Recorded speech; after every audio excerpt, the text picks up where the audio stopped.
वापस से।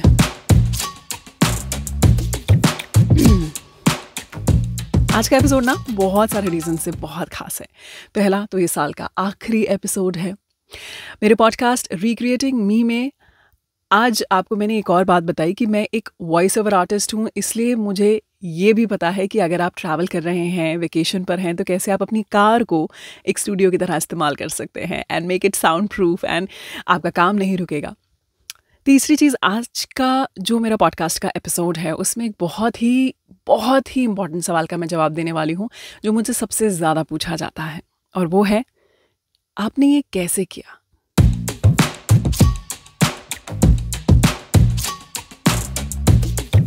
हाय, welcome to my podcast recreating me. मेरा नाम है आकांक्षा। मैं 13-14 साल एक रेडियो जॉकी थी, फिर मैं एक टीवी एंकर थी। Now I am a celebrity podcast producer. साथ साथ में ऑब्वियसली मैं एक सिंगल मदर भी हूँ, एंड सिंगल मदरहुड जो है वो सिर्फ मेरी आइडेंटिटी नहीं है, ये मुझे श्योरली एम्पलीफाई करता है। एम्पलीफाई मतलब मुझे बहुत स्ट्रेंथ देता है। And yes, this is something different about me, लेकिन नॉट इन अ वे कि I would like to glamorise it, not in a way I would like to promote it, no, never. आज का सवाल जिसका मैं जवाब देने वाली हूँ कि आपने ये कैसे किया, तो कैसे किया। अगर आप पहली बार मेरा पॉडकास्ट का एपिसोड देख रहे हैं या सुन रहे हैं, क्योंकि मैं एक सिंगल मदर हूँ और इंडिया में एक डिवोर्स्ड सिंगल मदर अगर हैप्पी दिखाई दे रही है तो ज़रूर कुछ ना कुछ प्रॉब्लम है। I think she is living on alimony. इसका जवाब मैं पहले अपने पिछले एक पॉडकास्ट के एपिसोड में दे चुकी हूँ कि whether I have taken alimony और नॉट। क्लियरली आपको उसका जवाब मिलेगा, और बहुत सारे उसके पहलू भी मैंने उसमें एक्सप्लेन किए हैं। Do watch and listen to that episode. ये मैंने कैसे किया, यानी कि अपने डिवोर्स के बाद, जो अब मेरे डिवोर्स को ऑलमोस्ट 9 साल हो जाएंगे, मेरी बेटी को मैंने कैसे रेज़ किया, मैं ये जॉब कैसे करती हूँ, साथ में मेरी कथक की प्रैक्टिस कैसे करती हूँ, मैं फ़िटनेस कैसे मेंटेन करती हूँ। अगर मैं आपको एक शब्द में इसका जवाब दूँ ना तो शायद आप नहीं समझ पाएंगे। मैं एक एग्जाम्पल से देती हूँ। ये टॉपिक भी मेरे दिमाग में इसलिए आया बिकॉज़ आज मैं जिस लोकेशन पर हूँ ये एक टूरिस्टी लोकेशन है। हम्पी इस जगह का नाम है। यहाँ पे एक बड़ी पॉपुलर यूनेस्को हेरिटेज साइट है। हनुमान जी की जन्म स्थल इसे माना जाता है। किष्किंधा कांड यहाँ पर हुआ था, ऐसा भी माना जाता है। और मैं जब अपने कज़न्स, मेरे दो कज़न ब्रदर जो हैं मेरे साथ ही बैंगलोर में रहते हैं, मतलब मेरे साथ in the sense same city में रहते हैं, दोनों मैरिड हैं, उनके किड्स हैं, मेरी एक और फ्रेंड मेरे साथ में यहाँ पे आई हुई है, तब मैंने ये रियलाइज़ किया कि मेरी जो वेलबींग है, मेरी जो मेंटल हेल्थ है, उसमें बहुत बड़ा रोल प्ले किया है मेरी फैमिली ने। एक बार फिर से आपका सवाल जो मुझसे सबसे ज़्यादा पूछा जाता है कि आपने ये कैसे किया, आप में एक करेज या स्ट्रेंथ कैसे आती है, उसे कहते हैं सपोर्ट सिस्टम। किसी भी सिंगल मदर या किसी भी mother for that matter, I would rephrase my thing, mother तो मदर होते हैं ना, दोनों के चैलेंजेस सेम ही होते हैं। किसी भी मदर, किसी भी फादर, किसी भी पेरेंट के लिए उसके बच्चे की वेलबींग, और ये सिंगल मदर पे थोड़ा ज़्यादा एप्लीकेबल होता है क्योंकि उनकी लाइफ में थोड़ा ट्रॉमा होता है, या फिर सिंगल फादर, सिंगल पेरेंट कि उनकी लाइफ में एक ट्रॉमा से वो गुजरे होते हैं। तो जो एक सपोर्ट सिस्टम उनको मिलता है ना, वो सपोर्ट सिस्टम उनकी मेंटल हेल्थ पे सीधा सीधा असर करता है। और अगर एक माँ की मेंटल हेल्थ अच्छी है तो उसका सीधा सीधा असर जो है बच्चे की मेंटल हेल्थ पर होता है। यानी कि अगर माँ की वेलबींग का ध्यान रखा जा रहा है ना, तो बच्चे की वेलबींग और बच्चे की मेंटल हेल्थ अपने आप अच्छी होगी।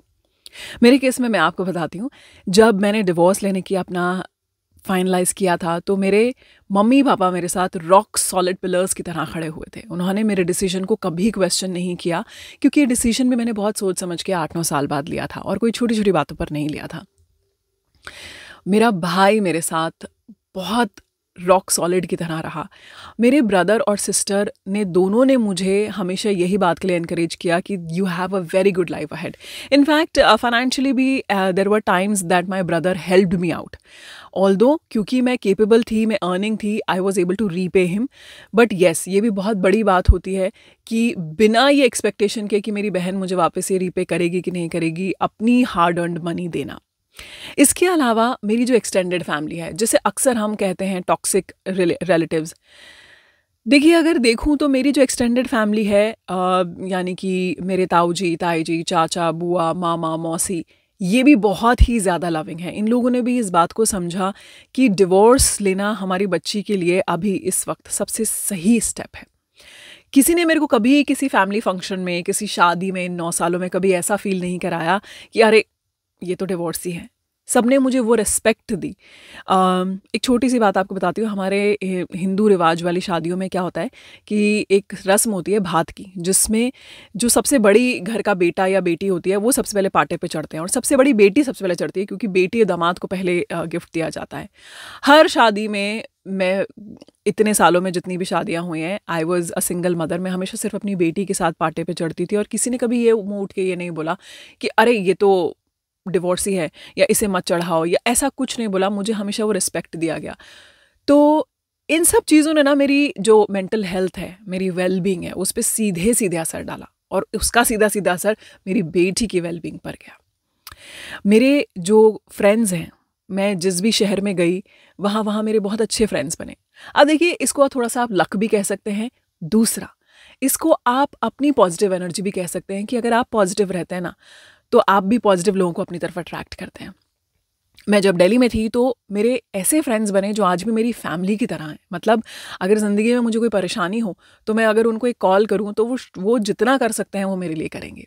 मैं जब बैंगलोर आई तो एक चाह होती है ना कि यार मुझे ना, जैसे मैं बचपन से अपनी फैमिली के साथ रही हूँ, तो मुझे ना फैमिली के बीच में रहना बड़ा अच्छा लगता है। मेरे भाई बहन, मेरे कज़न्स, भाभियाँ, बच्चे।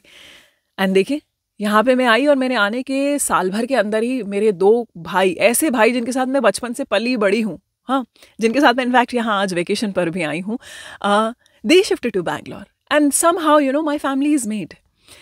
तो मुद्दे की बात यही है कि डिफ़िकल्ट टाइम्स सिर्फ सिंगल मदर के लिए ही नहीं, एक न्यूली मदर के लिए जिनका नया बेबी हुआ है, उनके लिए भी बहुत डिफ़िकल्ट होता है। एक सिंगल फादर के लिए, या फिर आपने किसी हादसे में अपने पार्टनर को खो दिया है, उन सभी के लिए एक सपोर्ट सिस्टम जो होता है वो बहुत ज़रूरी होता है उनकी मेंटल वेलबींग के लिए। और अगर उनकी मेंटल वेलबींग सही रहेगी तो यकीन मानिए उसका सीधा सीधा असर बच्चे पर पड़ता है।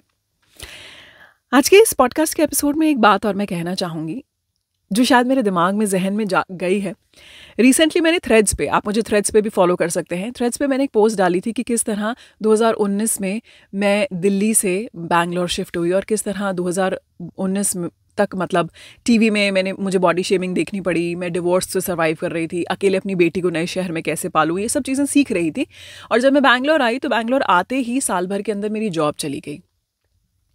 उस वक्त एक टाइम ऐसा आया था जब मैंने भगवान को ऊपर देख के बोला था कि भगवान, कोई तो ऐसा साल दो मुझे जिसमें सब कुछ मेरे साथ अच्छा जाए, ऐसा एक चैलेंज ना आए, क्योंकि हर साल मेरे लिए एक और नए चैलेंज की तरह आ रहा था। तब मेरी जॉब चली गई। उसके बाद लेकिन चीज़ें बहुत बेहतर हो गई। वो कहते हैं ना, there is an opportunity in disguise. I lost my job but I learn how to sell my skills. I became a podcast producer. मेरी इनकम जो है वो और बढ़ी, और मेरी लाइफ का जो स्टैंडर्ड है और लाइफस्टाइल है वो भी और बढ़ा। तो उस पर किसी एक शख्स ने, एक आदमी ने नीचे कमेंट लिखा कि अगर एक आदमी ये सब करता तो सब ओके कह देते, लेकिन अगर ये औरत कर रही है तो उसे तमगा मिलना चाहिए, मेडल मिलना चाहिए। बात तो सिर्फ ये एग्जिस्टेंशियल सर्वाइवल की है। उनकी बात मुझे बहुत सही लगी। मैं गलत नहीं। I am sorry, there was an abrupt cut, मेरा फ़ोन बंद हो गया था। आई वाज टॉकिंग अबाउट कि थ्रेड्स पे मैंने मेरे पोस्ट पे एक कमेंट देखा। मेरा पोस्ट सिंपली ये कह रहा था कि कैसे 2019 से 2024 तक 5 चैलेंजेस ईयर्स थे, जिसमें I saw body shaming in TV, I coped with my divorce. मैंने कैसे सीखा कि अकेले अपनी बेटी को नए शहर में कैसे पालना है, क्योंकि जब मैं जयपुर में थी तो मेरे पेरेंट्स का सपोर्ट मेरे पास था। तो उस पर एक आदमी ने नीचे लिखा कि अगर एक औरत ऐसा करती है तो उसको मेडल, तमगा मिलना चाहिए, लेकिन अगर आदमी ऐसा करता है तो ओके कह देना चाहिए। बात उनकी बिल्कुल सही थी। शायद हम आदमियों की जो एफ़र्ट्स हैं उन्हें कई बार नज़रअंदाज कर देते हैं, लेकिन आपने कितने आदमी ऐसे देखे हैं जो कि सिंगल फादर हैं, या जॉब जाने के बाद भी उन्होंने वापस से अपनी ज़िंदगी की दोबारा शुरुआत की। आई एम श्योर ऐसे होंगे भी, तो शायद वो इस बात को बोलते नहीं हैं। लेकिन एक औरत के लिए इतना ज़्यादा शायद मेंशन करने लायक बात इसलिए हो जाती है क्योंकि हमारे यहाँ पर औरतों के लिए ना उनके रिलेशनशिप को डायरेक्टली उनकी हैप्पीनेस से कनेक्टेड माना जाता है। एक डिवोर्स्ड फीमेल को हमेशा यही अगर मैं आपको बोलूँ एक डिवोर्स्ड सिंगल मदर की इमेज अपने दिमाग में लेकर आइए, तो आई एम श्योर एक बेचारी की इमेज आपके दिमाग में आएगी। माई motto of my feed, my channel, and also my podcast is just to make you understand that a divorced single working mother can not only survive or exist but can thrive in her life, and also she doesn't need anyone else's money. I again say this, work hard, मेहनत करिए, बहुत नौकरियां हैं दुनिया में, और अगर आप कोशिश करेंगे ना तो आपको कुछ ना कुछ ज़रूर मिल ही जाएगा. लास्टली, क्योंकि ये साल का आखिरी एपिसोड है मेरे पॉडकास्ट का रिक्रिएटिंग मी का, सो जस्ट वांट टू से वन थिंग. अगर कोई भी इंसान अपनी ज़िंदगी में कुछ अच्छा कर रहा है ना, अनबाइज्ड ऑफ द जेंडर, उसकी पीठ ज़रूर थपथपाइए. और आपकी ज़िंदगी में जो भी एक इंसान है जो ठीक ठाक लग रहा है, आपको समझ में आ रहा है, तो देखिए सोशल मीडिया के इन्फ्लुएंस में मत आइए. अपने रिश्तों को खुद अहमियत दीजिए, अपने रिश्तों के खुद डिसीजन लीजिए. Don't go by what social media says, that includes me also. Don't seek opinion from me. खुद लिखिए अपनी ज़िंदगी की कहानी और खुद पहचानिए कि आपको इसमें क्या सही लगा, क्या गलत लगा. See you very soon in 2025.